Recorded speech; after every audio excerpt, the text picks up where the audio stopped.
dia aos meus irmãos presentes, um bom sábado, que Deus abençoe cada um de vocês. Bom dia também aos nossos irmãos que estão assistindo pelas nossas redes sociais.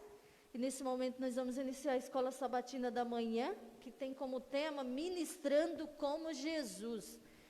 E na parte de sábado fala assim, que Jesus se importava com as pessoas. Ele estava mais interessado nas preocupações e necessidades delas do que nas suas próprias. Seu ministério era de amorosa compaixão. Ele atendia às necessidades físicas das pessoas, ele atendia às necessidades mentais das pessoas, e ele também atendia às necessidades emocionais das pessoas. Então é sobre este assunto que nós vamos estudar nesta manhã e compartilhar aqui, que o tema é Ministrando como Jesus. E para iniciar nós vamos louvar o hino 320, A Todo Semelhante Meu. Vamos nos colocar de pé, irmãos, para a gente louvar o número 320 dos nossos cenários, A Todo Semelhante Meu.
Nós estamos felizes que o sábado chegou, estamos felizes que nós estamos aqui na igreja, congregando entre amigos e irmãos, mas nós também estamos tristes, porque ontem nós perdemos o nosso irmão Rubens.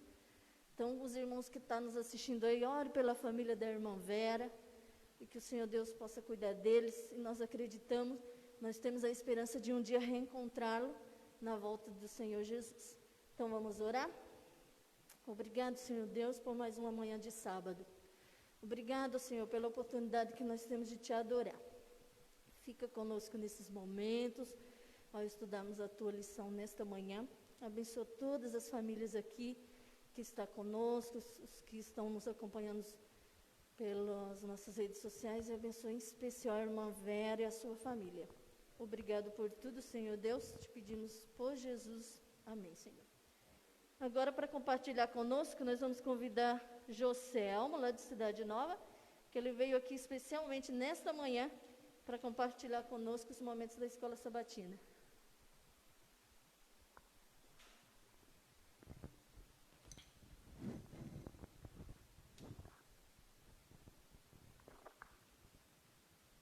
Bom dia a todos vocês que estão nos assistindo, os irmãos aqui presentes.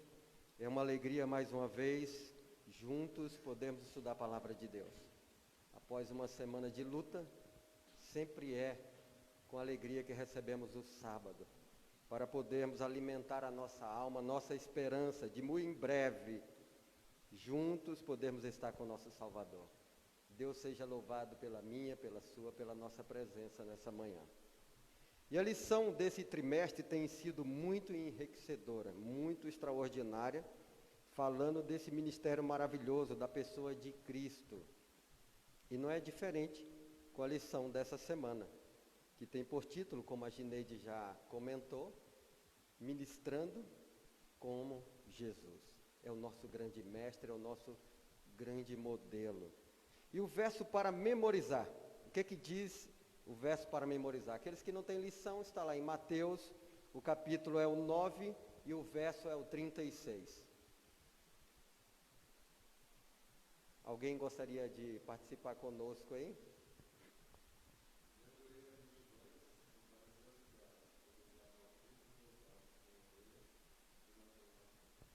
Jesus, ele se condoía, ele tinha compaixão com as pessoas.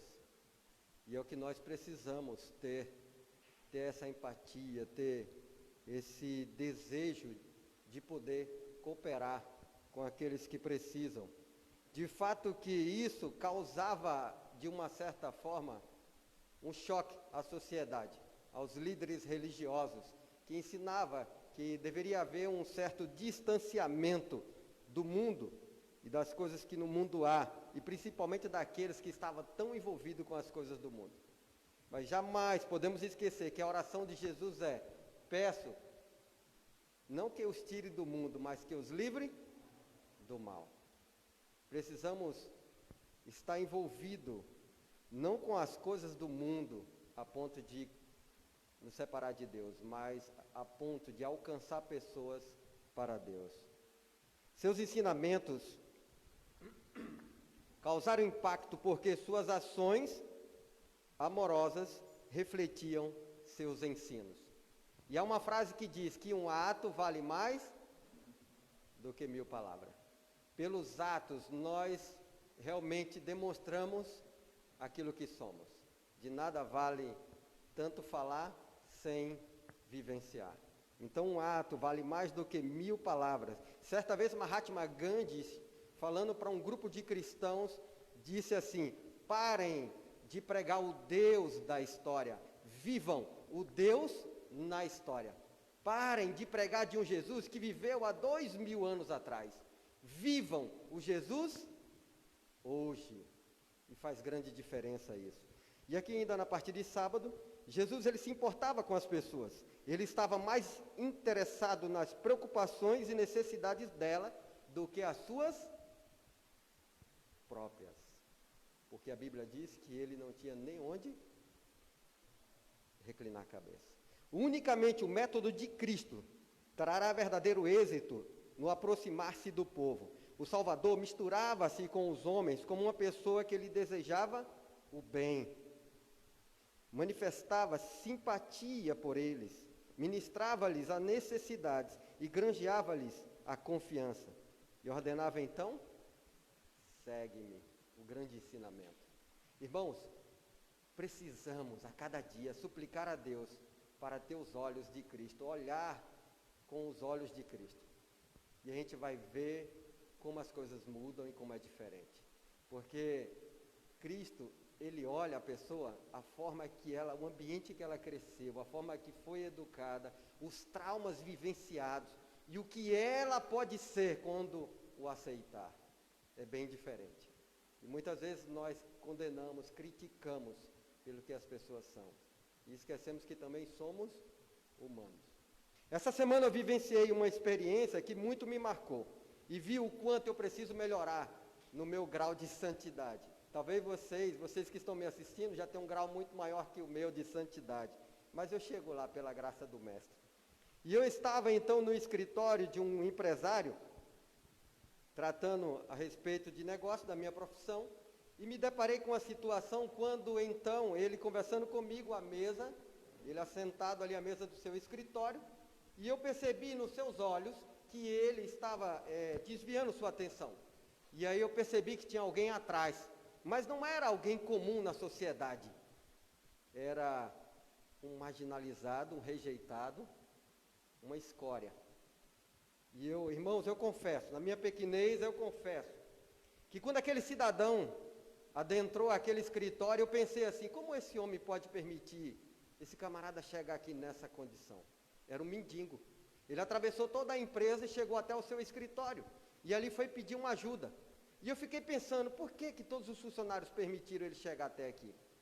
Esse homem pode correr algum risco? E o mais impressionante foi depois de tudo que ele me contou a história. De fato que ao pedir dinheiro, aquele homem não o ajudou. E eu fiquei olhando assim. Depois então ele foi embora, o mendigo, e ele disse, você sabe por que eu não ajudei? Eu não ajudei porque a palavra diz que deve se ajudar de coração. E ali não estaria dando de coração. Porque quando ele chega aqui assim, é para usar droga.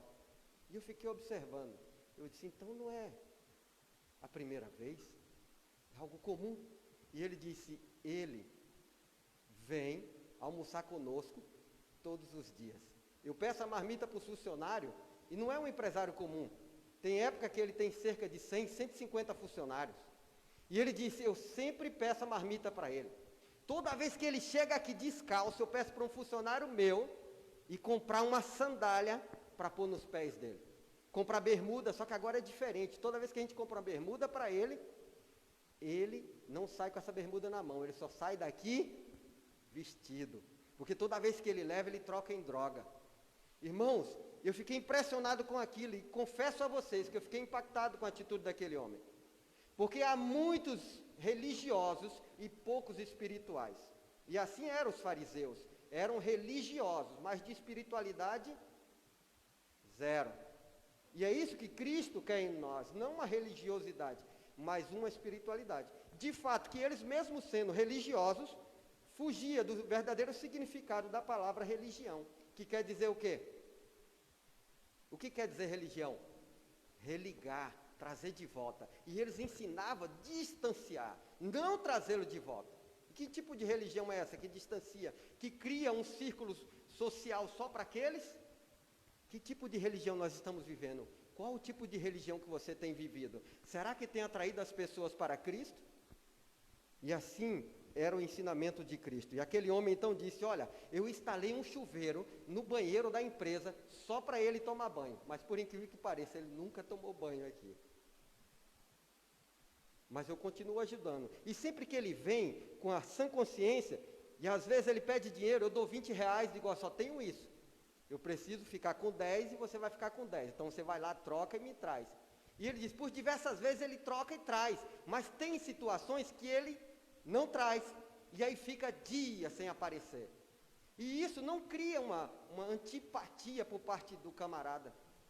Pelo contrário, ele diz que continua a preocupar-se por ele. Irmãos, e aquilo muito me chocou, porque eu vi o quanto eu preciso mudar. Precisamos parar de fazer acepção de pessoas. E aqui diz que a verdade como é em Jesus pode ser experimentada, mas nunca explicada. Sua altura, largura e profundidade ultrapassam nosso entendimento. Podemos exercitar ao máximo a imaginação e veremos então, tenuamente, o esboço de um amor inexplicável, de um ser tão grande, que se fez tão pequeno, para fazer tão grande os que são pequenos. Em 2 Coríntios, capítulo 8, verso 9, diz, ele sendo tão rico se fez tão pobre, para fazer rico os que são pobres.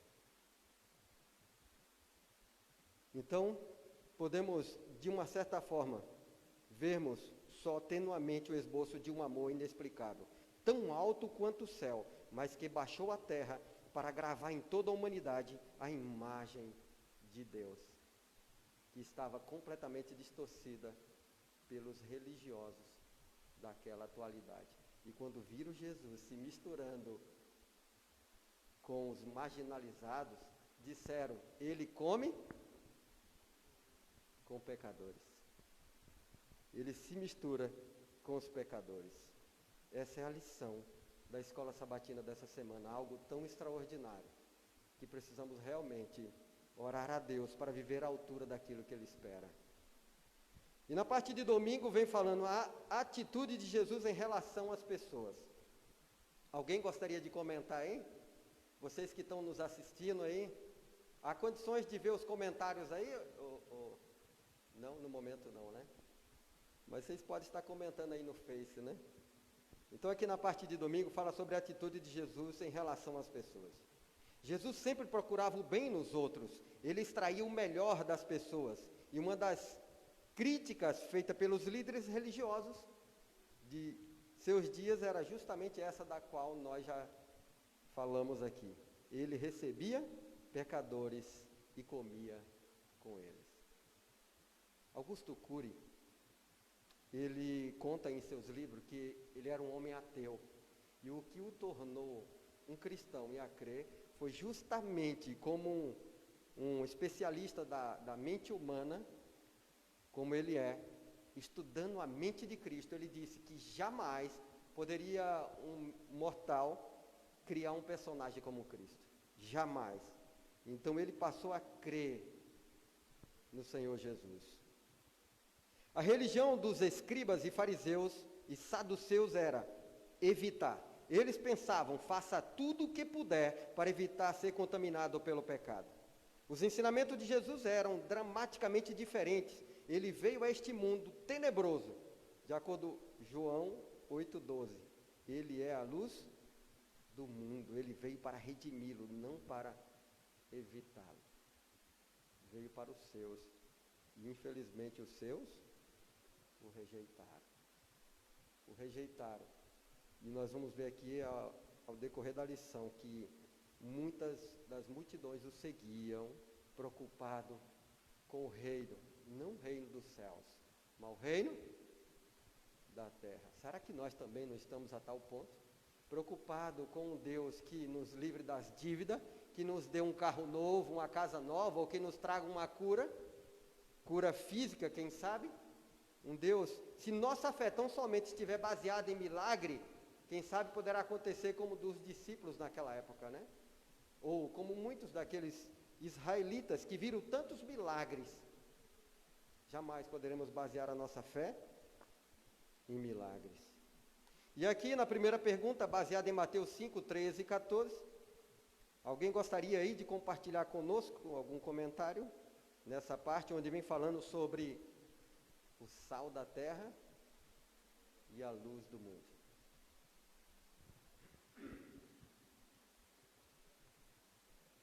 Tá? Alguém quiser comentar aí, meus queridos, fiquem à vontade também. É interessante quando se fala do sal, eu lembro muito bem que na minha adolescência eu trabalhava com meu pai tinha açougue e geralmente trabalhava-se com carne fresca, matava o boi naquele dia e já o consumia, porque não tinha sistema de refrigeração. E sempre que sobrava carne, aquele que é do Nordeste sabe muito bem disso, né? Havia então o costume de salgar a carne e preparar, conservar, fazer o famoso charque, né? Ou carne do sol. Então ali nós preparávamos a carne, retalhava, colocava no sal, deixava na salmoura, e aquele sal então ia penetrando, adentrando as entranhas da carne, para que pudesse então conservá-la. E assim, o sal, ele tem esse poder de conservar, ele tem o poder de dar o sabor, ele tem o poder de transformar os alimentos, o sabor dos alimentos.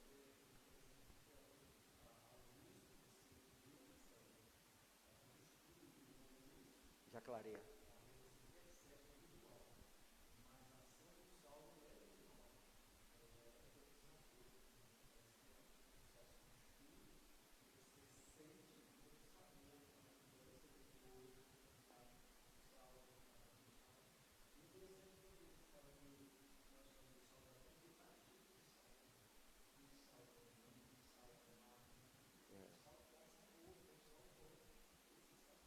Com certeza.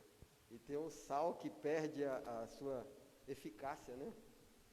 Então, é o desejo de Deus que resplandeçamos como luzeiros também no mundo, né? E aqui mais abaixo diz que quando Jesus usou a ilustração do sal para simbolizar seus seguidores, ele estava dizendo que a verdadeira riqueza do mundo não são as pessoas mais poderosas e ricas. A verdadeira riqueza do mundo são também os cristãos comprometidos que fazem a diferença em prol do reino de Deus. Seus atos amorosos de serviço altruísta preservam a bondade do mundo e dão sabor à sua atmosfera. E aqui tem um comentário, na página 55, essa lição minha tem um comentário de Ellen White, eu gostaria de compartilhar com vocês, e com vocês que nos assistem, e diz assim: em seu advento, os judeus não o receberam porque haviam formado uma falsa ideia acerca da maneira de sua vinda. Esse Jesus, um camponês, carpinteiro, de origem obscura, o Filho de Deus, o Messias, assim eles pensavam, de uma origem duvidosa, não poderia ser. Mas a peculiaridade que separava os judeus das outras nações desapareceu em Cristo. Ele se colocou onde poderia dar instruções a todas as classes de pessoas. Ele não fazia acepção.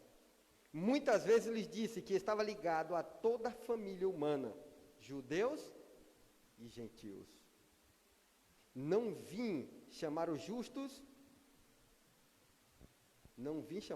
mas sim os pecadores. Não vim chamar os justos aos seus próprios olhos, mas os pecadores ao arrependimento. Esse é o grande Jesus, é o grande ensinamento das suas verdades.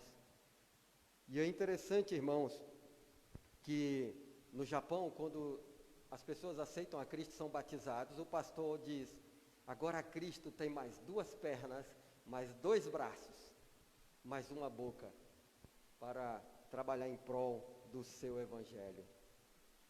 Na parte de segunda-feira, como Jesus tratava as pessoas. O objetivo de Jesus era extrair o melhor das pessoas, mesmo quando com as circunstâncias eram excepcionalmente desafiadoras. Ele respondia com a graça salvadora. O Evangelho de Lucas registra que as multidões se maravilhavam das palavras de graça que lhes saíam dos lábios. Até os líderes religiosos, os escribas, os fariseus, quando mandavam espias para interrogá-los, e eles voltavam dizendo: nunca ouvimos falar como esse homem.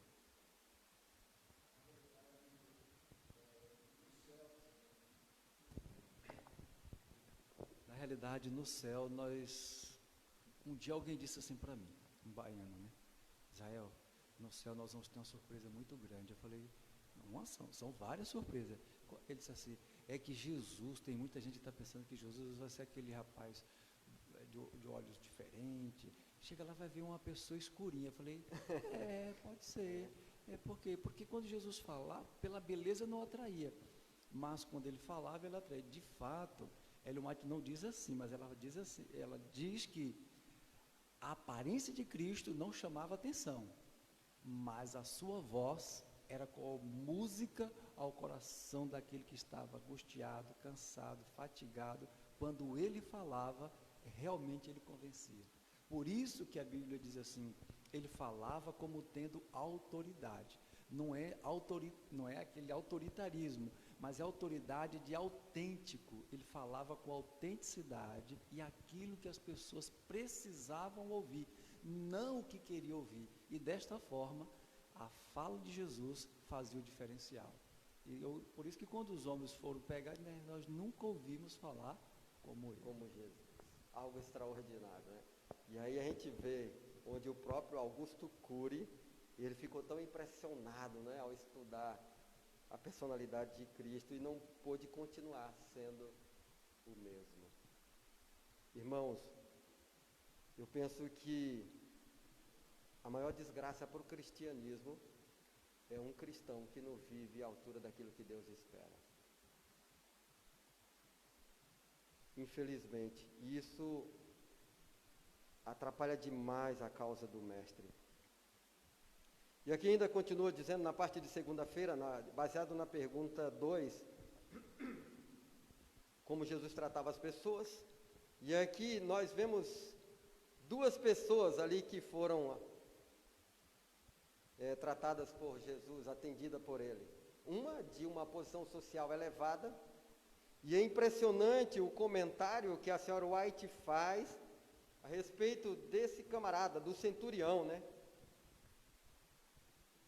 E quando Jesus disse e declara que em Israel ele não tinha encontrado tamanha fé. Então ela disse que, ele disse a Jesus, o centurião, como eu represento o poder de Roma e meus soldados reconhecem a minha autoridade como suprema, assim tu representas o poder do infinito Deus, e todas as coisas criadas obedecem à tua palavra. Podes ordenar a doença que saia, e ela te obedecerá. Podes chamar teus mensageiros celestiais e comunicarão o poder de vida. Fala somente uma palavra, e o meu celo receberá a cura. Ouvindo isto, admirou-se Jesus e disse aos que o seguiam, em verdade vos afirmo que nem mesmo em Israel achei fé como esta. Desejar todas as ações, página 315, o comentário que a senhora White faz em cima dessa passagem. E muitas vezes ficamos surpresos, irmãos, porque esperamos ato de demonstração de fé, muitas vezes por parte dos religiosos. E encontramos muito isso por parte dos espirituais, de pessoas que são mais espirituais e poucas religiosas. E aqui não era diferente com esse homem, um homem muito ilustre e que chama a atenção do mestre. Colossenses capítulo 4, 5 e 6 diz, portai-vos com sabedoria, com os que são de fora, aproveitais as oportunidades, que a vossa palavra seja sempre agradável, temperada com sal, para saber como deveis responder a cada um. Devemos aproveitar as oportunidades, e elas muitas vezes serão únicas.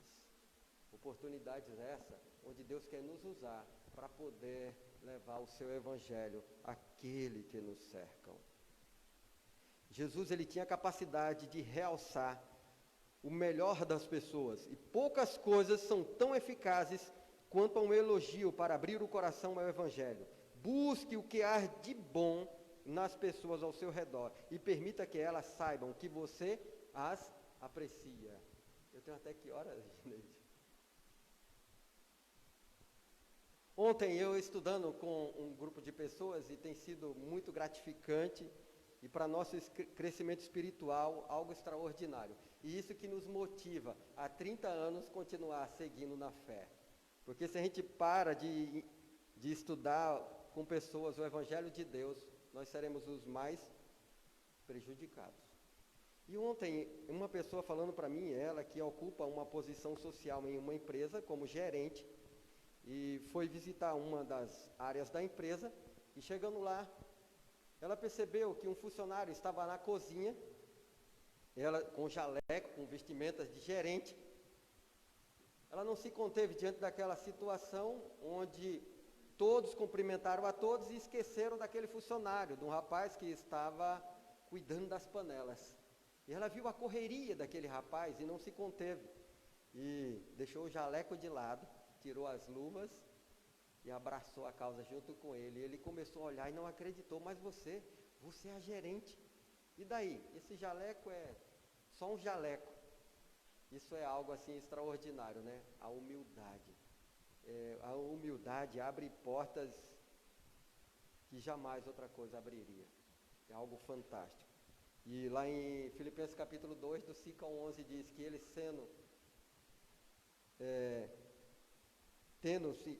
não tendo-se como usurpação o ser igual a Deus, ele esvaziou-se, né? E tomou a forma de servo. Aqui também em Isaías 42, 3, e fala sobre a cana quebrada e o pavio que fumega. Cristo jamais ele deixou de reacender aquela luzinha que estava quase apagando. Aqui faz lembrar, na Bahia, naqueles tempos que a gente estava na roça, e tinha aqueles candeeiros. Israel deve ter alcançado isso aí também, né, Israel? E quem sabe vocês que estão me ouvindo.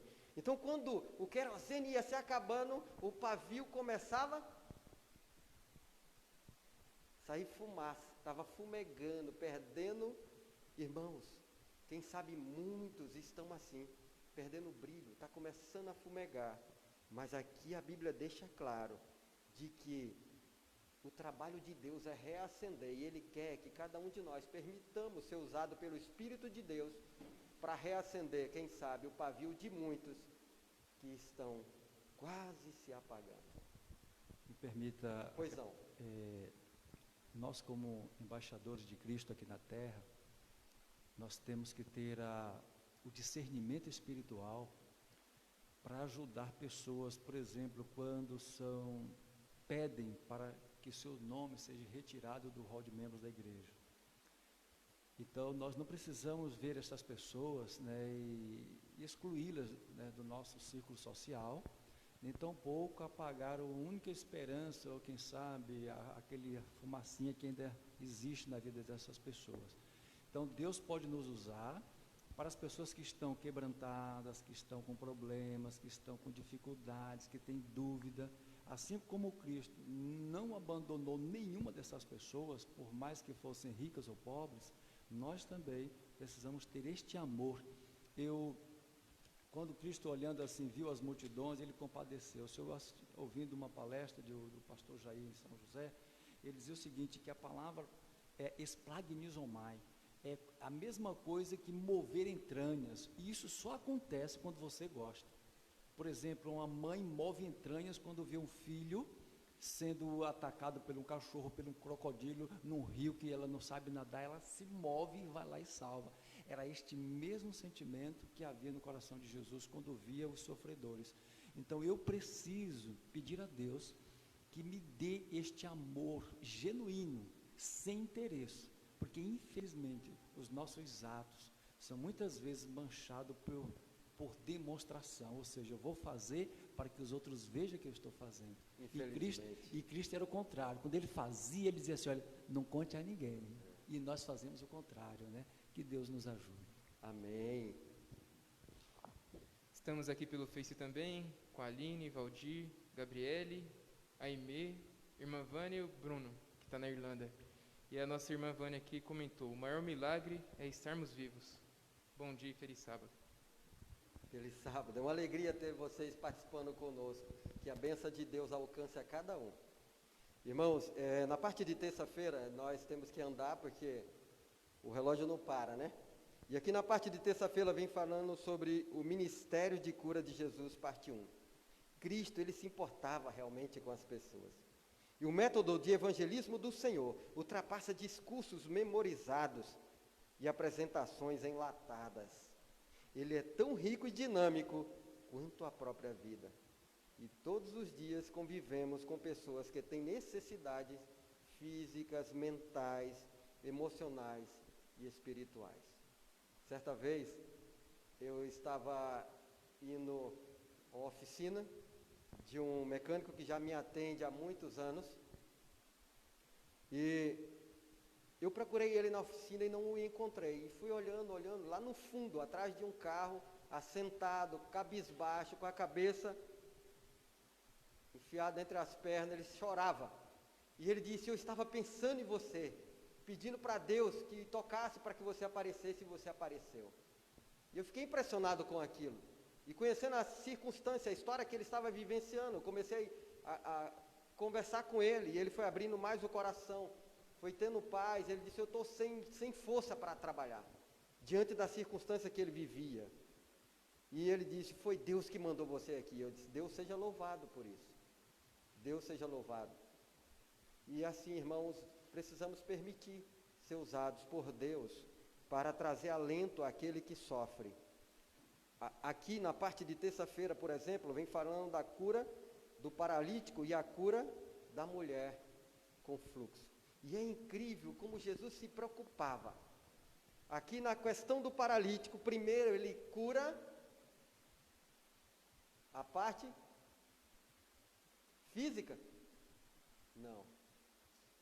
E é interessante que quando os fariseus vê Cristo primeiro perdoando aquele homem, porque tudo indica, e de acordo com os estudiosos, a causa da sua doença era justamente por parte dos pecados cometidos.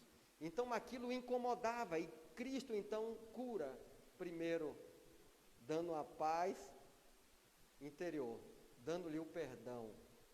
E aí começa os fariseus a indagar, quem é esse comedor de arroz e feijão, né? Para perdoar pecado. Isso é blasfêmia. E Jesus, conhecendo o seu coração, e ele diz, se vocês acham, qual que é mais difícil dizer, estão perdoados os teus pecados? Ou, levanta-te e anda. Irmãos, é incrível. A primeira coisa que Deus faz quando estamos desesperados em questão de resolver algum problema é nos dar paz. Ele não te dá de cara a solução, primeiro ele te dá a paz interior. E muitas vezes a solução está à frente, mas o desespero é tão grande que nos cega. E a primeira coisa que o diabo faz é tirar a paz, é te deixar desesperado. Mas a primeira coisa que Deus faz é te dar a paz interior. E a paz que excede todo entendimento.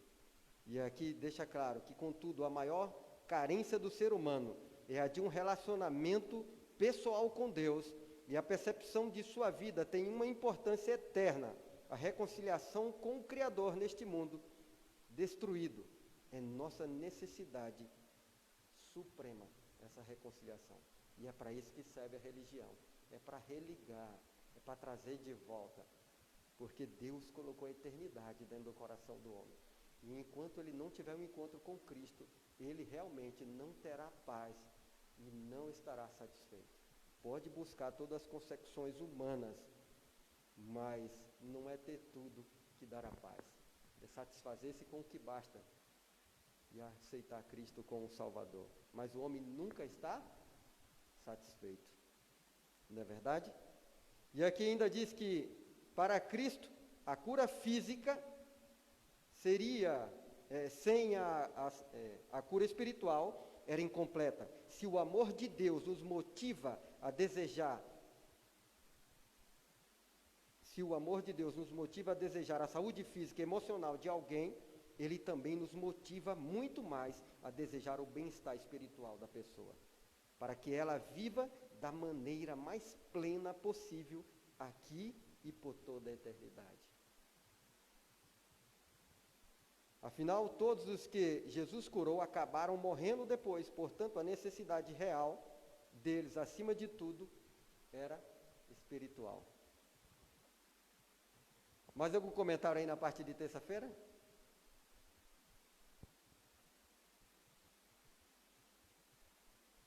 Vamos seguir então? Deixa eu só dar uma olhadinha aqui nos comentários que envolvem essa parte.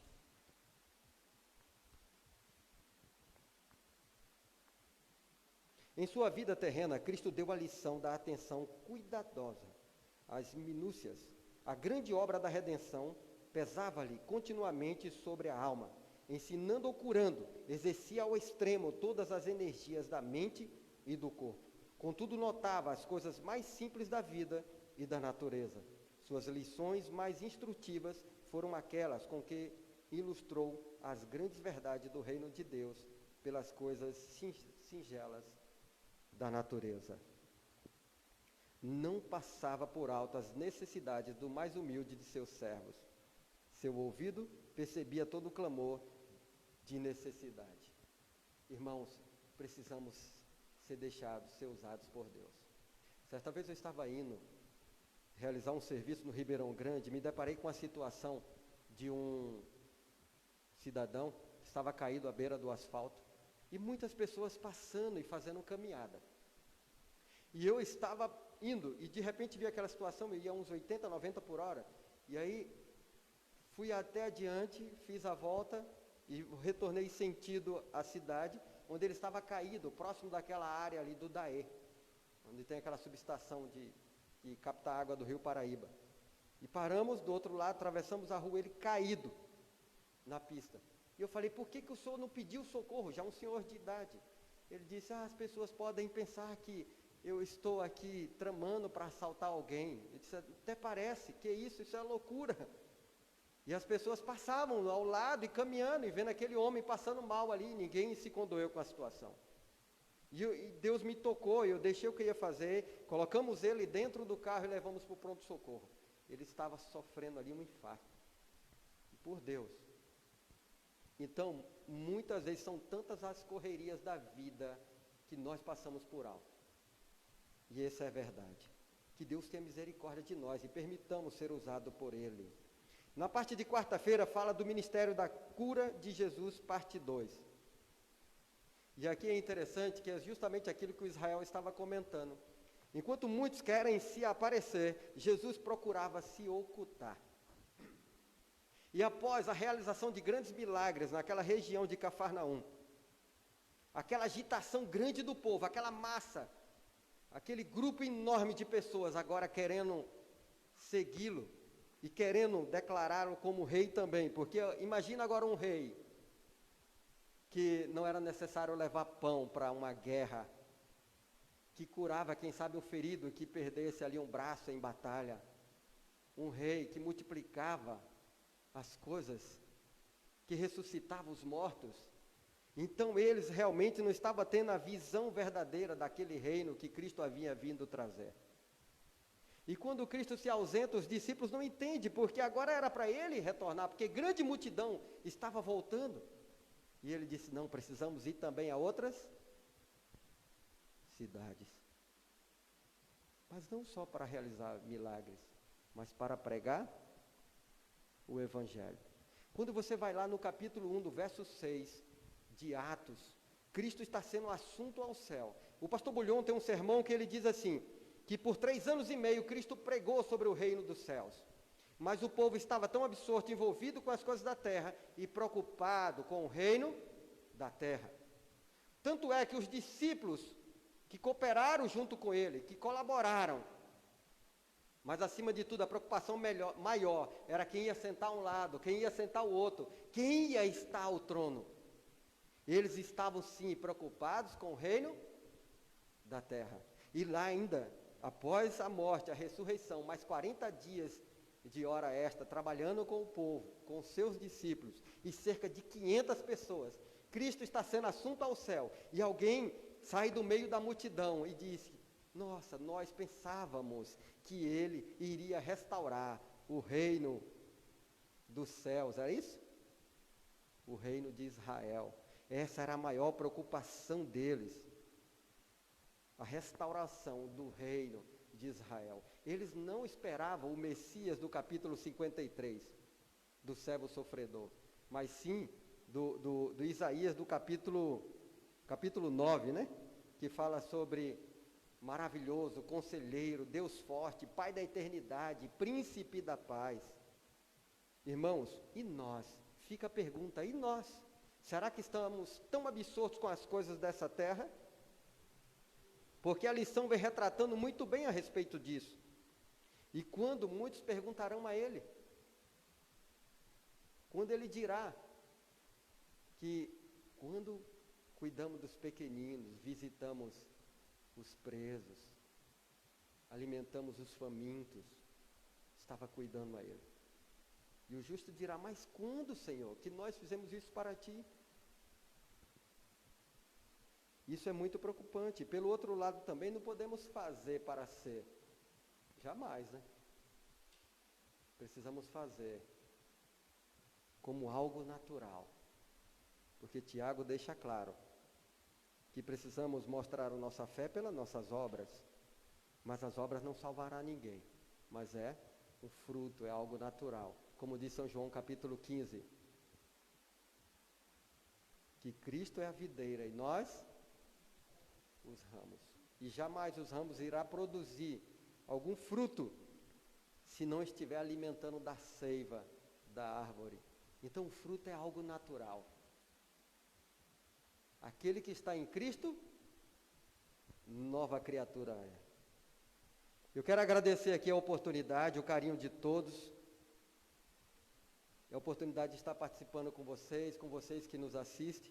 E o meu anelo é que possamos, naquele grande dia, todos nós estarmos juntos e poder se alimentar da árvore da vida, cear com o nosso Senhor. Que Deus continue abençoando a todos nós. E eu gostaria de convidá-los para que pudéssemos agora, nesse momento, fazer uma oração para a gente encerrar. Vamos ficar de pé? Encerrar aqui a lição, não ainda a escola sabatina, né? Querido Deus e eterno Pai, a nossa gratidão acima de tudo, porque um dia o Senhor nos encontrou. Obrigado, Senhor, é um grande privilégio participar do plano da redenção, mas não deixa de ser também uma grande responsabilidade levar o Teu santo nome. Tenha misericórdia, Senhor, porque em nossa caminhada muitas vezes falhamos. Levanta-nos pelo Teu poder e a Tua graça. Purifica, ó Deus, nossos pensamentos, palavras e ações e usa-nos como instrumento em Tuas mãos para ganhar almas para o reino dos céus. Obrigado por tudo. Que a paz do Senhor Jesus repouse sobre todos nós e os nossos queridos que nos assistem. Nós te oramos em nome de Jesus. Amém.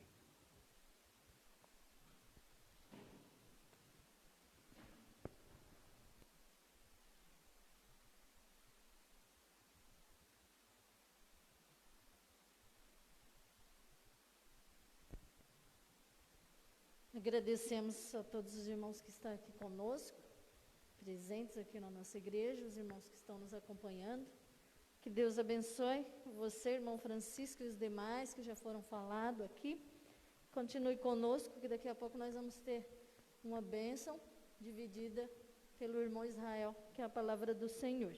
E para iniciar o nosso culto da manhã, nós vamos nos colocar de pé. Abra o seu inário aí.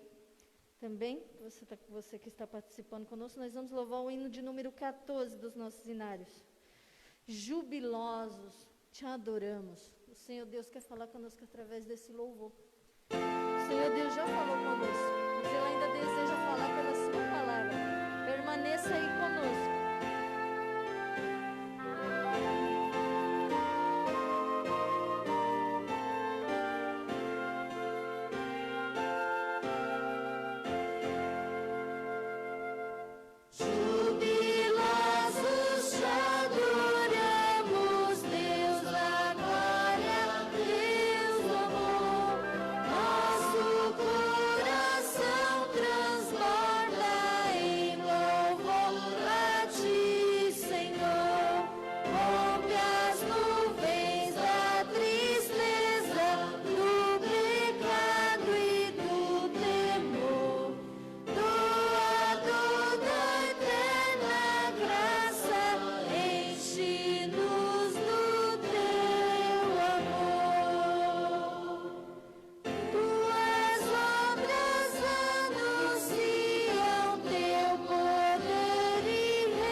Oremos.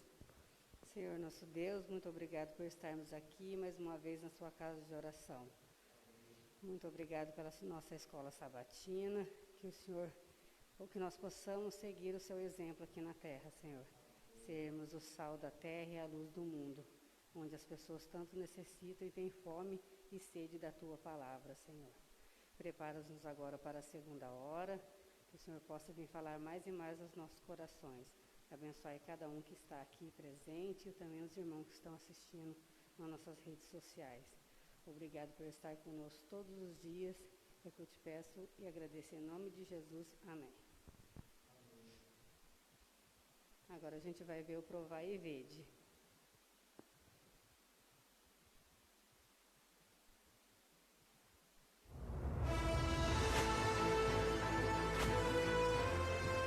Provai e Vede. História de hoje: liberdade religiosa. Sabe que, quando você me disse que estava fazendo uma pesquisa, a primeira coisa que eu pensei é que era sobre política. Porque nesses dias, perto das eleições, o país está todo alvoroçado com esse assunto. Mas já vi que não é, ainda bem. Não. Como lhe falei anteriormente, essa pesquisa tem um caráter religioso. São somente algumas perguntas, veja. Primeiro, você crê em Deus? Creio sim, creio. Você ou algum membro da família ou amigo frequenta alguma igreja? Eu atualmente não, mas tenho familiares que assistem seguidamente à igreja. Ok. E por último, você tem interesse em estudar a Bíblia? Sim, eu gostaria. Inclusive, há pouco tempo, me deram uma Bíblia de presente de aniversário. Mas como eu não tenho muita ideia de como se estuda, eu não sei muito disso, eu até estava buscando alguém que me ensinasse e agora vejo que tem uma oportunidade. Meu primeiro contato com a Igreja Adventista do Sétimo Dia foi assim. O desejo de aprender mais sobre a Bíblia e entender melhor a situação do nosso país e do mundo foi o que motivou a mim e a minha esposa, com 7 meses de gravidez, a aceitar os estudos bíblicos oferecidos por aquele jovem. Ao investigar os textos que eram mencionados nos estudos bíblicos, eu me interessava cada vez mais por temas como o sábado, o estado dos mortos, a segunda vinda de Cristo e o espírito de profecia. Não demorou muito para que eu tivesse o privilégio de ser a primeira pessoa a ser batizada na nova igreja de Rocha. O batismo da minha esposa aconteceria alguns anos mais tarde. Eu trabalhava num banco privado do Uruguai e minha rotina de trabalho terminava obrigatoriamente todos os dias à noite, depois de fechar a contabilidade do banco, principalmente às sextas-feiras, último dia de trabalho da semana. Com licença? Pode entrar. Então, fui falar com o gerente da agência para pedir autorização especial para sair na hora do pôr do sol de sexta. É que, recentemente, eu me batizei na Igreja Adventista do Sétimo Dia. Infelizmente, você vai ter que tomar uma decisão entre o seu trabalho e a igreja. Saí daquele lugar com muita tristeza e preocupação, porque o meu filho estava para nascer. E se eu fosse despedido por justa causa, por não comparecer ao trabalho, como eu poderia manter a minha família? Temos que ser testemunhas aos nossos vizinhos, na nossa casa, na escola e no trabalho. No sábado, enquanto estava na igreja, notei que o tema do sermão daquela manhã era exatamente sobre a guarda do dia santo. Parecia que Deus estava impressionando mais uma vez o meu coração para que se mantivesse firme nos princípios bíblicos. Como disse Deus lá no Éden. Talvez a igreja pudesse escrever uma carta e o pastor pudesse ir comigo ao banco. E assim foi. Se o senhor está vindo por um aumento de salário, vou avisando que eu já rejeitei 2 petições hoje. Não é por isso que eu vim. Eu vim por outro motivo. Eu trouxe uma carta assinada pelas autoridades da minha igreja que explica que eu tenho liberdade religiosa, que na verdade todos têm. E, no meu caso, estou solicitando que vocês me liberem no sábado, ou seja, que respeitem o meu dia de repouso, do pôr do sol da sexta ao pôr do sol de sábado. É essa a carta? Deixa eu ver. A carta solicitava o reconhecimento da liberdade religiosa. Eu não vejo impedimento para que você seja liberado, então vou assinar a carta. Hoje, depois de muitos anos, Continuo desfrutando da minha liberdade religiosa. Amo a minha igreja e dou a minha vida por ela. Sempre colaboro com os departamentos e atualmente sou professor de escola sabatina e tesoureiro. Eu e minha família somos muito felizes por pertencer ao reino de Deus aqui na Terra. Apesar de surgir situações complicadas na nossa vida, ser fiel à palavra de Deus é sempre o melhor caminho. Provai e vede. E agora eu os convido para esse momento especial de adoração, através dos dízimos e das ofertas. Que Deus os abençoe. Que possamos adorar a Deus com nossos dízimos e ofertas, que possam ajudar a manter a causa de Deus até a volta de Jesus. E você que está aí nos assistindo, irmãos, que possam também falar, separar o seu dízimo e oferta e levar a casa do tesouro, que é a casa de Deus.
Esta semana nós oramos pelo irmão Magno e família.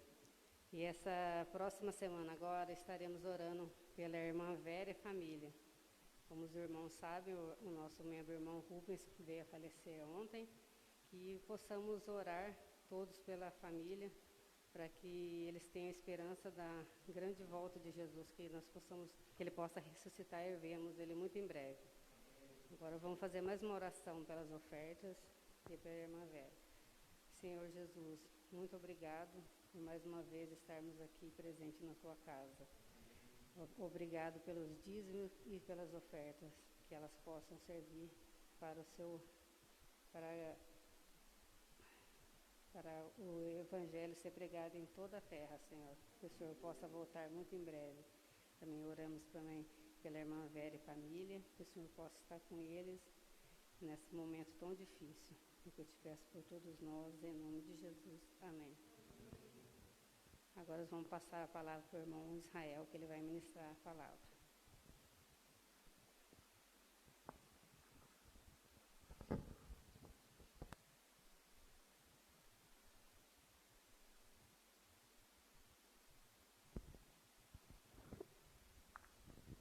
Bom dia a todos, bom sábado. Eu não estou só aqui, né? Eu agradeço a Deus por esta graça de nos dar a bênção de hoje, podermos estar aqui com os irmãos do Parque das Palmeiras, e compartilhar a palavra de Deus. Também com os irmãos que estão nos assistindo, que Deus, da mesma forma que nós estamos aqui sendo agraciados com a sua presença, a sua bondade, a sua graça, que as bênçãos oriundas do Senhor sejam extensivas a todos aqueles que estão em casa, nos ouvindo através das redes sociais. Eu confesso que estou com frio, eu não sei se vocês estão, mas eu achei que o frio tinha ido embora, eu estava feliz. Irmão, o negócio lá em casa gelou, menino, pensa num negócio frio. Mas graças a Deus que parece que segunda-feira já volta o sol de novo, e para quem nasceu na cidade lá no sertão da Bahia, Jequié, quente, cidade de sol, quando chega esse friozinho assim, dá vontade de voltar para o Nordeste. Mas aqui estamos, que a graça do Senhor nos aqueça, e por isso nós estamos alegres. Queridos, nós temos, nestes últimos dias, ouvido falar de muitos assuntos relacionados aos tempos em que nós estamos vivendo, este contexto de tempo que nós estamos vivendo. E confesso a vocês que nunca se leu, nunca se falou tanto de assuntos escatológicos como nos dias em que nós estamos vivendo. Parece que reacendeu uma luz, que a igreja adventista, ela é tida como aquela igreja da profecia, aquela igreja que entende de profecia, aquela igreja que fala de profecia. Eu me lembro que quando conheci a igreja adventista ainda criança, eu ficava encantado com aquela simbologia, aquelas coisas todas que eram apresentadas, porque eu nunca tinha ouvido aquilo, e as pessoas, quando nós íamos dar estudos bíblicos, da mesma forma, ficavam encantados com a simbologia bíblica. E ali nós falávamos com muita clareza que nossa igreja é assim, nossa igreja é desse jeito, mas com o passar dos anos, parece que a igreja perdeu a sua identidade. E nós concentramos muito das nossas pregações em milagres, sem querer querendo, nos evangelhos, aquilo que as demais igrejas vivem e pregam. Cura, cura, cura, cura, cura. E nós, milagre, milagre, milagre, milagre, fé, fé, fé, fé. E a lição dessa semana trouxe algo muito importante para nós, que o ministério de Cristo era ensino, pregação e depois cura. Mas porque curava muitas vezes primeiro, como o professor Joselmo aqui falou, na maioria das vezes era porque ele estava ensinando aquelas pessoas que eram atormentadas pelos fardos do pecado. Por isso que ele curava logo primeiro, em alguns casos, para depois fazer a cura física, ele fazia a cura, né, mental do indivíduo. E nós, como igreja, para estes últimos dias, irmãos, quando nós abrimos a Bíblia no livro de Daniel, e ficamos encantados porque as coisas estão se cumprindo tudo claramente. Eu quero que você abra a sua Bíblia aí no capítulo 12 do livro de Daniel. Este livro é fantástico, ele contém 12 capítulos. E quando Daniel teve o dom da profecia, muitas coisas o profeta, ele fala e escrevia muitas vezes sem entender aquilo que estava acontecendo e às vezes sem entender o que iria acontecer, mas o Espírito Santo descendo sobre ele a inspiração, então o profeta escrevia. Por isso que quando Daniel ouve algumas coisas, ele diz assim, mas eu não entendo isso, porque na realidade não era para os dias de Daniel, são para os nossos dias, nos dias que nós estamos vivendo. Quando você começa o capítulo 1 do livro de Daniel, você verá que lá fala sobre no período de Joaquim. Aí depois você percebe que vem Nabucodonosor, vem Nabucodonosor, aí depois vem Belsazar, depois vem o Medos e Persas, você vai ver ali Dario, você vai ver os reinos dos Medos e Persas. Então você vê que em todo o capítulo de Daniel sempre começa com a introdução de um rei. Mas quando você chega no capítulo 11, você verá aqui que, mas no primeiro ano de Dario, aí você, quando passa para o capítulo 12, já não tem mais rei. Errado, tem sim. Aqui nós vamos ver agora, falar sobre Miguel. Então, Daniel, ele introduz sempre o período de um rei, em cada capítulo, mas quando chega no capítulo 12, ele diz assim, olha, neste tempo, mas que tempo? No tempo do rei Miguel, no tempo da entronização de Miguel. Quando isso acontece? No ano de 1844. Irmãos, como é gostoso o entendimento profético. Até então, você vê assim, rei A, rei B, rei C, mas agora neste tempo, versículo 1 do capítulo 12, vamos à leitura. Neste tempo se levantará Miguel, o grande príncipe e defensor dos filhos do teu povo, e haverá tempo de angústia, qual nunca houve, desde que houve nação até aquele tempo. Mas naquele tempo será salvo, livre o teu povo, todo aquele que for achado escrito no livro. Quando nós olhamos para este texto, dentro do contexto, entendemos que livro é este? É o livro da vida. É o livro que, quando nós aceitamos a Cristo, o nosso nome foi escrito neste livro. Nós nascemos contrário à natureza de Deus, mas a partir do momento que nós o aceitamos como Senhor e Salvador das nossas vidas, cremos que em Jesus nossos pecados foram perdoados, o nosso nome é escrito no livro da vida do Cordeiro, e só eu posso tirá-lo de lá. Olha que coisa incrível, irmãos. Ninguém pode tirar o meu nome do livro da vida. Só eu, Israel, posso riscar o meu nome do livro da vida. Dependendo das minhas escolhas, dependendo dos meus atos, dependendo das minhas atitudes. Por isso, queridos, que neste tempo para o qual nós estamos vivendo, é o tempo de Jesus, é o tempo de Miguel. Miguel é uma palavra grega, é a junção de dois nomes, nós conhecemos, Michael. Não há outro como Deus. Quem é como Deus? Na Bíblia nós vamos encontrar apenas 5 vezes a palavra Miguel. E todas as vezes que nós ouvimos este nome ou lemos este nome, é algo sobrenatural que não dá para o anjo realizar, não dá para um homem realizar. Você percebe quando?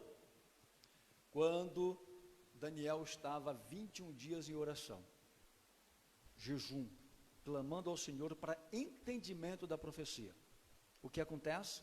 Lá diz que o anjo do Senhor, o anjo Gabriel vem e resiste ali, ó, fica ali, ó, insistindo, e o rei da Pérsia fica ali, olha, insistindo, e fica aquele conflito existente entre o bem e o mal, liberta ou não liberta, deixa ir ou não deixa ir o povo, e o anjo dizendo deixa, e Satanás do outro lado dizendo não deixa.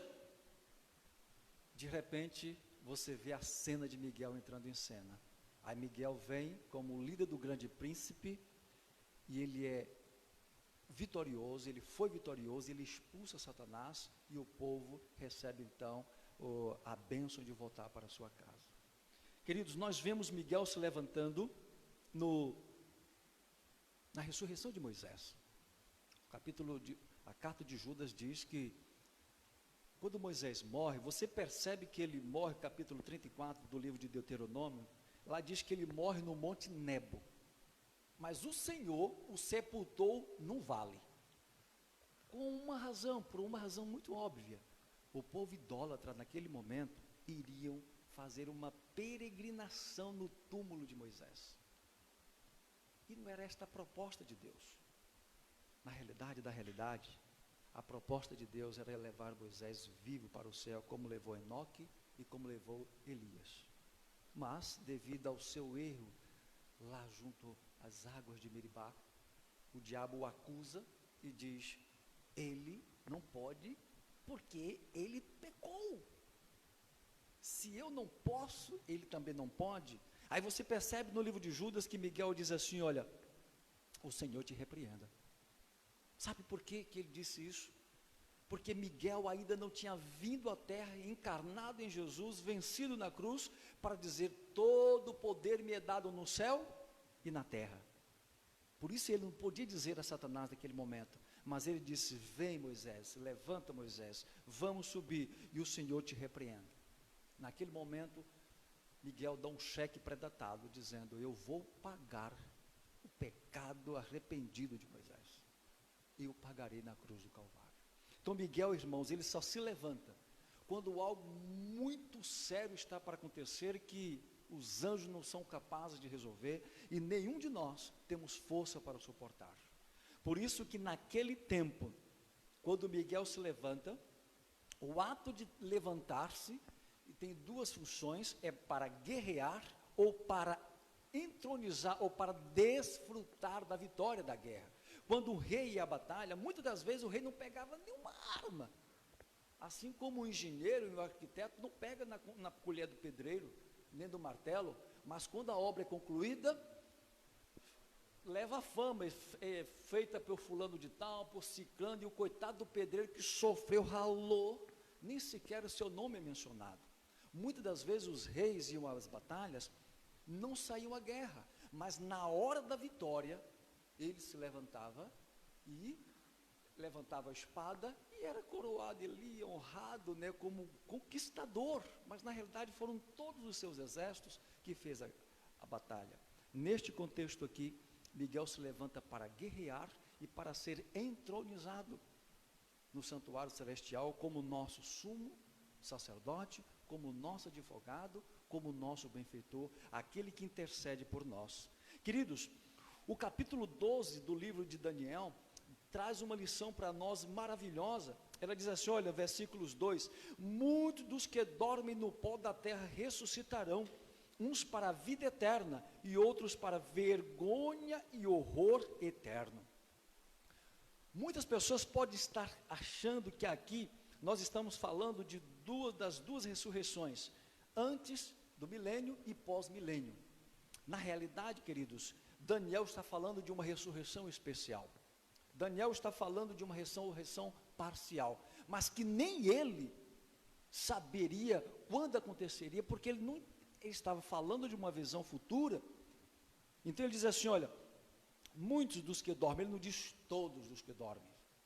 Aí quando você vai para o livro Grande Conflito, falando sobre o final glorioso, o livramento dos justos, lá a serva do Senhor, queridos, ela diz assim, olha, que antes da volta de Jesus, pouquinho antes da volta de Jesus, em meio às pragas já estarão acontecendo na terra, vai se promulgar um edito, um decreto, para matar todos os fiéis guardadores da promessa, da aliança, do concerto com o Senhor, e principalmente do sinal entre Deus e o homem, Ezequiel 20, 12, 20, 20, que é a guarda deste mandamento do sábado.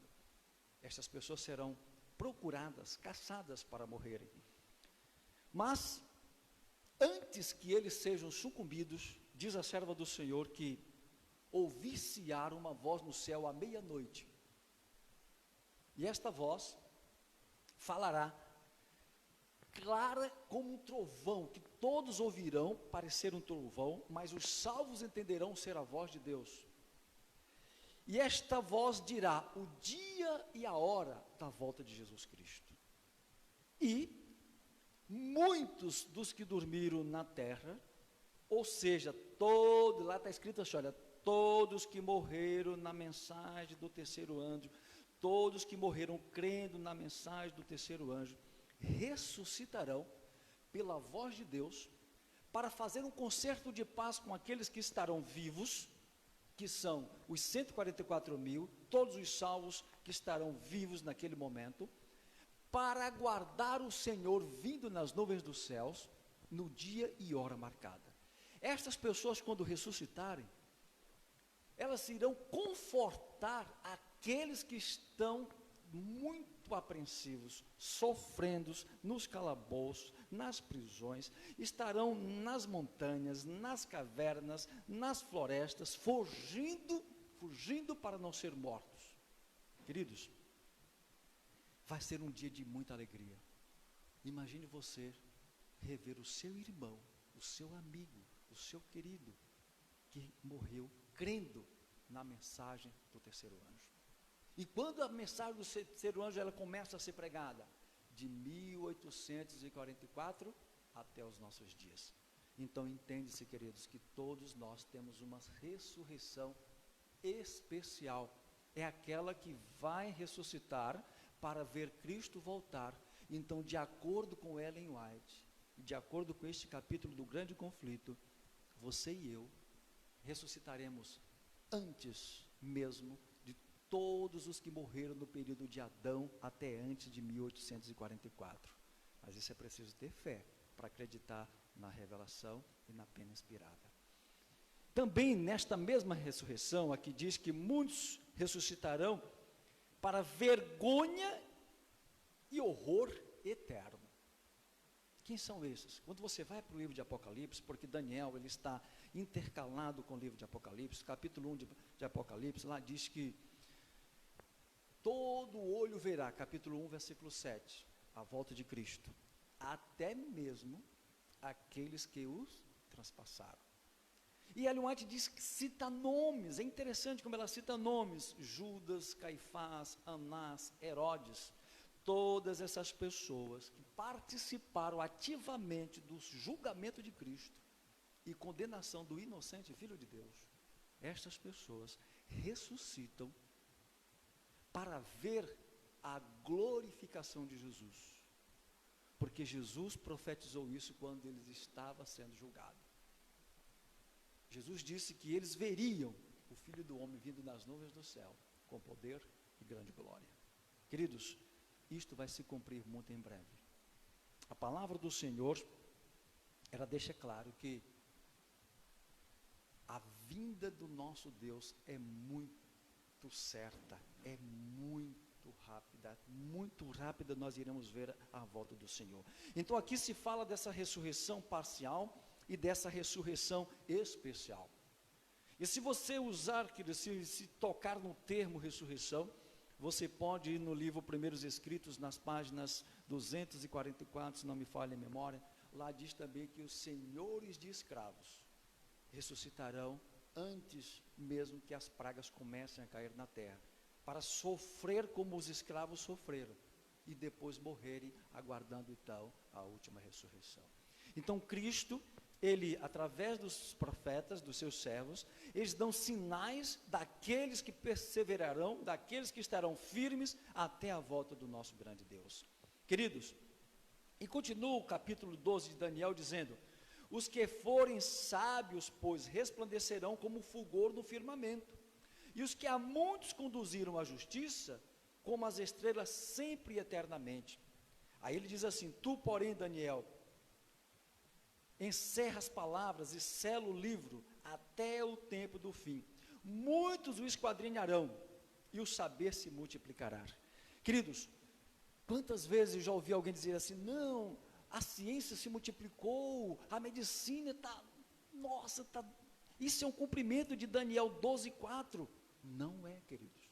Quando Daniel diz que o saber se multiplicará, ou a ciência se multiplicará, ele está dizendo que o livro selado seria aberto depois de 1844, e o entendimento do livro viria a uma igreja verdadeira, e esta igreja somos nós.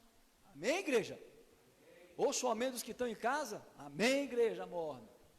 Precisamos, irmãos, entender que esta igreja é a igreja da profecia de Deus, é a igreja que tem os oráculos do Senhor, é o povo que foi chamado para restaurar as brechas.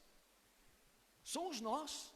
A lei de Deus, ela foi manchada, ela foi quebrada, ela foi tirada, e Deus chama um povo para os últimos dias restaurar as veredas, restaurar a brecha. Por isso que quando você vai para o livro de Apocalipse, que é intercalado com o livro de Daniel, lá diz que Deus enviou por intermédio dos seus anjos a João para transmitir aos seus servos, ou seja, os servos de Cristo saberão, os servos de Deus conhecerão a respeito dos últimos dias, dos acontecimentos que nós estamos vivenciando. Eu pergunto para você, quando se ouviu falar de que o Estado tivesse autoridade, força de lei, para fechar igrejas? E hoje, olha quantos espaços estão vazios, cumprimento da palavra profética. A palavra de Deus, queridos, diz que antes da volta de Cristo, haveria uma apostasia.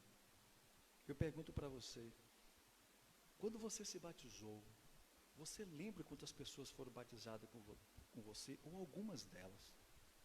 Essas pessoas ainda permanecem na igreja. Eu me batizei no dia 5 de julho de 1982, pelo pastor Dilfo Martins de Castro, falecido. Nós éramos muito jovens naquela noite, jovens não, muitos garotos, desbravadores, mas hoje, queridos, quando eu procuro eles, não estão mais na fé, estão distantes do Senhor. Muitos não estão mais, os lugares estão vazios. Praticamente, queridos, nós temos uma igreja do mesmo tempo presente e temos uma mesma quantidade de irmãos ausente, cumprindo a parte profética. Nos últimos dias uma apostasia se levantaria, nos últimos dias dificuldades seriam vistas, nos últimos dias muitos problemas sociais, econômicos, problemas globais, tudo isso acompanhando a palavra profética. Então ele disse assim: tu, porém, Daniel, encerra este livro, mas um dia ele vai ser aberto. E eu louvo a Deus que esta igreja hoje tem um conhecimento a respeito do livro de Daniel. E lá diz no capítulo, versículo 5, então eu, Daniel, olhei, e eis que estavam em pé outros dois, um de um lado do rio, e o outro do outro lado. Um deles disse ao homem vestido de linho, que estava sobre as águas do rio, quando se cumprirão estas maravilhas? Ouviu o homem vestido de linho que estava sobre as águas do rio, quando levantou a mão direita e a esquerda ao céu, e jurou, por aquele que vive eternamente, que seria depois de um tempo, 2 tempos e metade de um tempo. E quando se acabar a destruição do poder do povo santo, estas coisas todas se cumprirão. Queridos, quando nós olhamos pelo esse cumprimento profético, nós vemos que são 42 meses, que são 1260 anos de supremacia papal. Nós entendemos como igreja que acontece no ano 537 até o ano 1798, quando o general Berthier invade o Vaticano e ali leva preso o Papa Pio VI, mostrando que a ferida mortal, a chaga mortal já tinha sido aplicada na besta. Só, queridos, que de lá para cá nós entendemos profeticamente que este poder ele será restaurado e vai perseguir novamente o povo santo. E nós, como igrejas, muito em breve, seremos chamados a escolher. Nós ouvimos no Provai e Vede que nós temos ainda hoje uma certa liberdade religiosa. Esta liberdade religiosa, queridos, ela tem um propósito. Não é para ganharmos dinheiro, não é para enriquecermos, não é para construirmos grandes colégios, grandes hospitais, vivemos abastados, não. Esta liberdade religiosa é para promover o reino de Deus. Se você analisar no tempo de Roma, como as cidades eram asfaltadas, a língua era uma só praticamente, a língua grega falada por todos naquele contexto. O Evangelho do Novo Testamento foi escrito, o Novo Testamento em grego. Então, desta forma, foi mais fácil pregar a volta de Jesus, pregar sobre Cristo Jesus. A igreja cresceu. Hoje, com a globalização, com a internet, com os meios de comunicação ao nosso dispor, nós temos que fazer de tudo que estiver ao nosso alcance para promover o reino de Deus. E acima de tudo, queridos, na nossa própria vida. Nós temos que viver à vista de Deus Santo. Nós precisamos ter estilo de vida próprio do cristão. Nós temos que mudar algumas coisas. Nós temos que ser visto pelo povo como o povo da Bíblia, o povo que aguarda a volta de Jesus. Mas infelizmente, queridos, nós vivemos em tempos ainda de perguntas sem lógica. Alguém chega para a gente: Israel, o crente pode ir no cinema? Meu Deus, tantas coisas para nós nos atentarmos. Ainda estamos preocupados com ir ao cinema. Já deveríamos estar na nosso cerne, na nossa essência cristã, que somos pessoas diferentes. Porque aqueles, queridos, que estão escritos no livro da vida, eles vão ser perseguidos, mas por causa da verdade, e não por causa da mentira. Então eu preciso da verdade, eu preciso viver a verdade. Quando este tempo chegar, queridos, nós não vamos estar preocupados com cinema, nós não vamos estar preocupados se pode comer carne ou não pode comer carne. Nós não estaremos preocupados, nós estamos preocupados, queridos, se o nosso nome estar escrito no livro da vida, porque é esta a maior perseguição que nós vamos fazer ou vamos sentir, é a pressão psicológica. Você está salvo, estando fugindo, deixando sua casa, deixando sua conta bancária, deixando seu carro, deixando o seu emprego. Você está salvo, você tem certeza que você está salvo? Queridos, é neste momento que nós vamos passar a maior pressão psicológica. Por isso que a angústia de Jacó, o nome Jacó é enganador. De repente, queridos, Jacó engana o seu pai, engana seu irmão, mas depois ele paga um preço, ele é enganado 10 vezes. Mas ele se arrepende de todos os seus males, de todo o seu mal, de todo o seu pecado. E ele tem um encontro com Deus. E neste encontro, o Senhor pergunta qual é o seu nome. Ele diz Jacó. Não, você não vai ser mais Jacó. Jacó é coisa do passado. Seu nome agora é Israel. Significa príncipe de Deus. Então, de agora para frente, você vai ser aquele que vai manter a minha aliança. E Jacó, naquele momento, queridos, ele estava num sofrimento tão grande. Antes deste diálogo, ele achava que era o inimigo. Na realidade, era o próprio Deus que estava com ele. E a angústia era: estou eu salvo do meu irmão ou meu irmão me matará?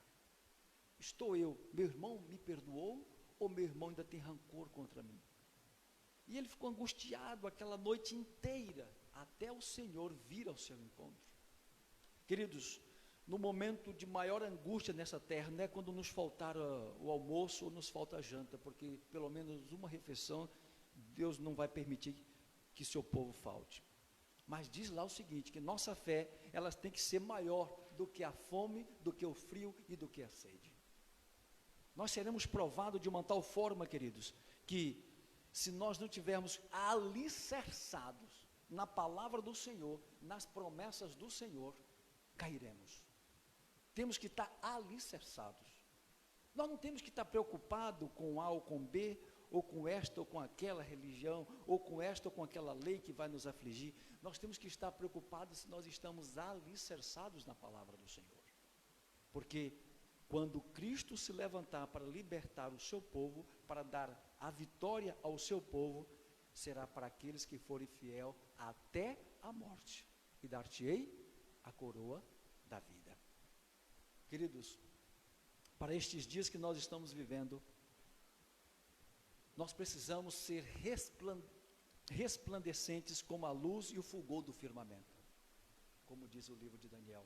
Nós temos que, a ciência, o saber a respeito deste livro, ela diz assim, ainda ontem eu li um livro de Uriah Smith, estudando o livro de Uriah Smith, ele dizia que, Ellen White dizendo assim que, para os dias que nós estamos vivendo, nós temos que dar mais ênfase, mais atenção ao livro de Daniel e ao livro do Apocalipse. Estes livros devem ser mais estudados, com mais oração, com mais dedicação, para termos entendimento do estilo de vida que o Senhor espera que nós tenhamos.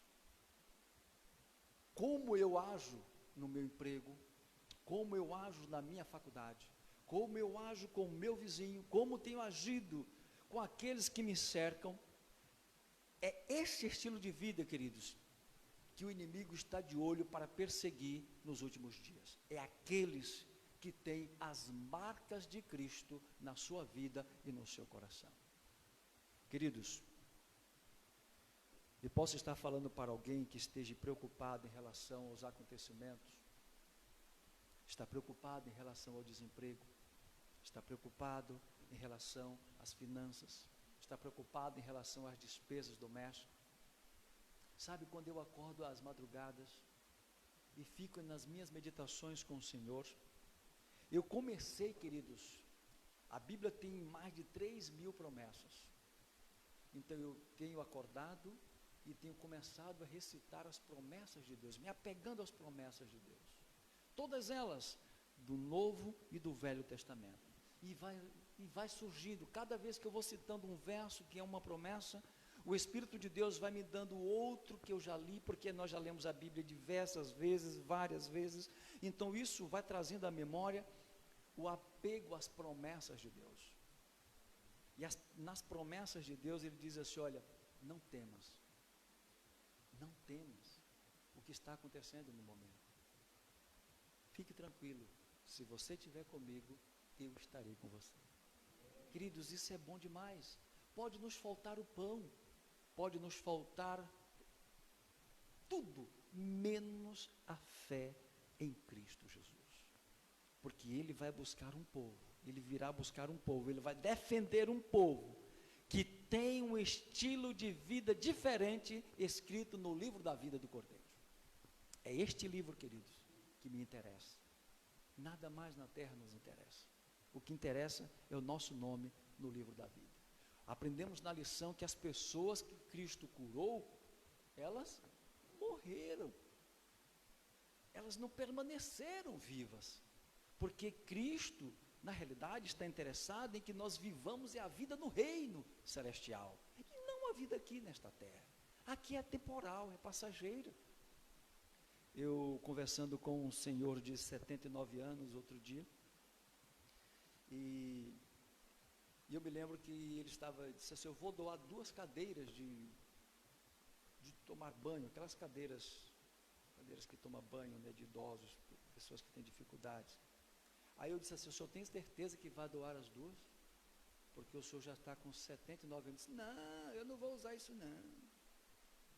Eu falei, pois é, se fosse eu guardaria, porque com 79 anos tudo pode acontecer. E poucos dias depois a pessoa já não estava nem conseguindo andar direito. Para ir de um lugar a outro já tinha que se apoiar, porque estava ruim das pernas, se apoiando. A gente não sabe, essa terra aqui é assim. Eu posso estar falando com você aqui agora, e amanhã já não estar mais aqui. Um membro desta igreja faleceu ontem, nós ouvimos. Ele não imaginava que não estaria aqui. Assim são as coisas desta vida. Por isso, querido, eu digo uma coisa para você.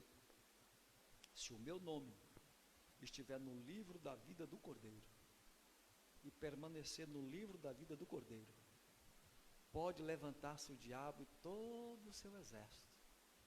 Ele pode tirar a minha própria vida, pode tirar tudo que eu tenho, mas o meu nome vai permanecer no livro da vida do Cordeiro, porque o nosso Deus, Ele virá buscar aqueles que estão escritos no livro da vida do Cordeiro. E eu louvo a Deus, queridos, porque o seu nome e o meu nome está no livro da vida do Cordeiro. Agora, queridos, só nós podemos tirar de lá, nem Deus tira. Uma certa vez Moisés chegou assim para o Senhor e disse assim, Senhor, se o Senhor não quer fazer isso aí porque eu estou lhe pedindo, então tira meu nome. Tire meu nome do livro da vida do Cordeiro. Aí o Senhor disse, eu não posso. Não posso tirar. Só tira esse livro daqui aqueles que me desobedecem, aqueles que não vivem como eu quero que vivam, aqueles que não cumprem a minha palavra, aqueles que fazem, eu faço de tudo para salvar, ele faz de tudo para correr de mim, são esses que serão tirados. Mas aqueles que, não, eu não posso tirar. Olha que coisa maravilhosa. Você que está me assistindo em casa, o seu livro está escrito no livro da vida do Cordeiro, e é com tinta de sangue. E só o Cordeiro pode abrir este livro e pode ver o seu nome. Que coisa maravilhosa, irmãos. Vamos viver neste mundo, queridos, com a certeza de que as maldades deste mundo, as perseguições deste mundo, o que Satanás fez durante muito tempo, aquelas pessoas morreram. Eu quero encerrar dizendo uma parábola que muitos conhecem. Reuniu-se os demônios para contar as suas peripécias.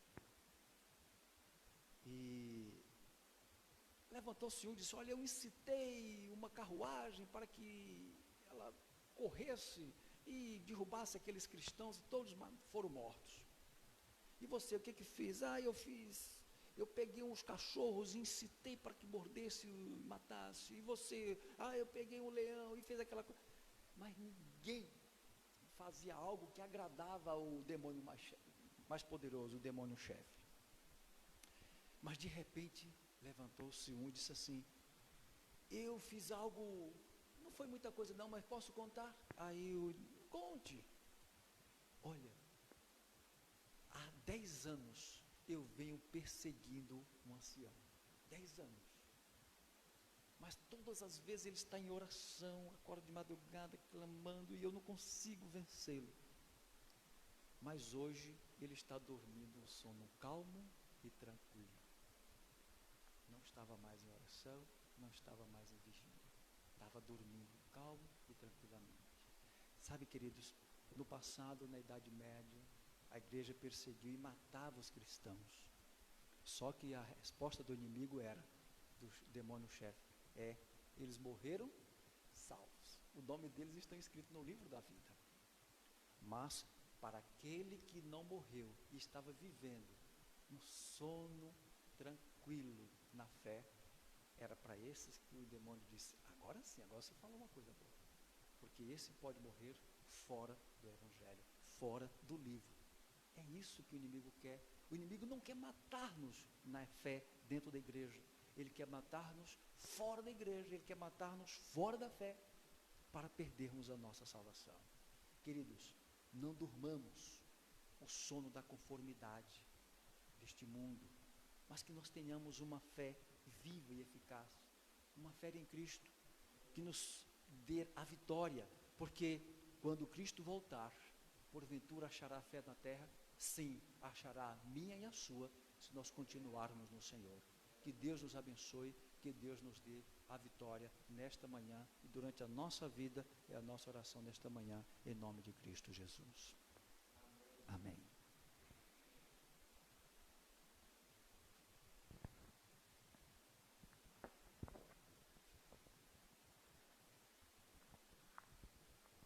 Depois dessa mensagem poderosa, né? Nós vamos terminar com o último louvor da manhã. Vou convidar os irmãos que estão presentes a se colocar de pé. Nós vamos louvar um hino de hoje em diante. De hoje em diante, toma a sua decisão de permanecer ao lado do Senhor, como o irmão Israel falou na mensagem dele. Aconteça o que acontecer.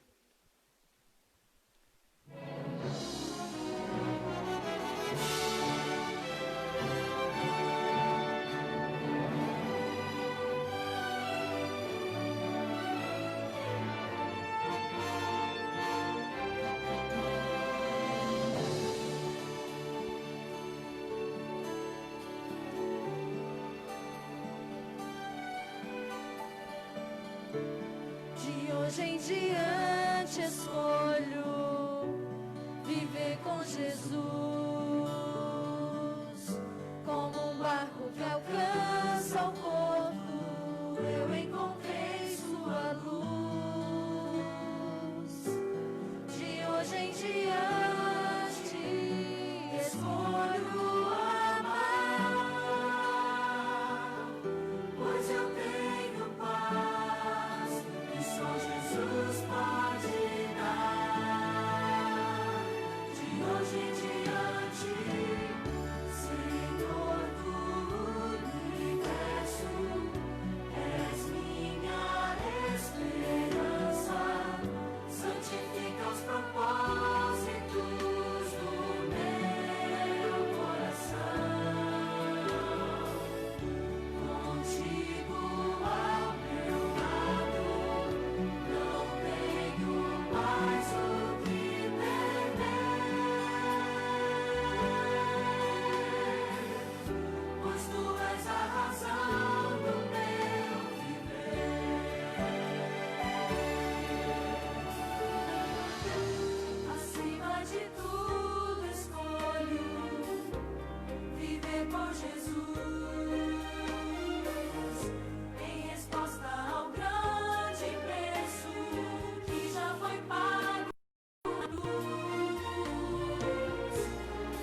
esta possa ser a nossa realidade, ter Cristo como a nossa razão da nossa existência, do nosso viver, que Cristo seja tudo para nós. Oremos. Nosso Deus, nosso Pai, obrigado pela encarnação de Jesus Cristo, porque desta forma nós temos a certeza de que em Cristo nós somos muito mais que vencedores. Pela fé no Senhor Jesus, cremos que esta igreja é a igreja verdadeira, é a igreja para os últimos dias.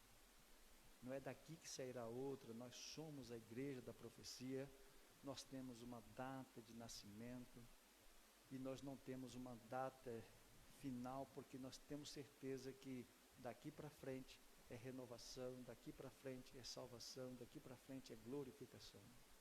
Nós cremos no Senhor Jesus que muito em breve, nos nossos dias, ou nos dias dos nossos filhos, Cristo voltará para buscar a sua igreja. E cremos no Senhor que os nossos pecados em Ti, confessados e abandonados e perdoados, graças ao Senhor Jesus Cristo, Satanás não terá poder para nos tirar a nossa graça, a nossa vontade de permanecer no livro da vida do Cordeiro. Queremos que quando as leis humanas forem tiradas do povo de Deus, a união do poder civil religioso, quando o Estado, meu Deus, nos oprimir, nos perseguir, queremos que o Senhor permaneça conosco e nos dê a força e a certeza de que estamos em Ti e somos mais que vencedores.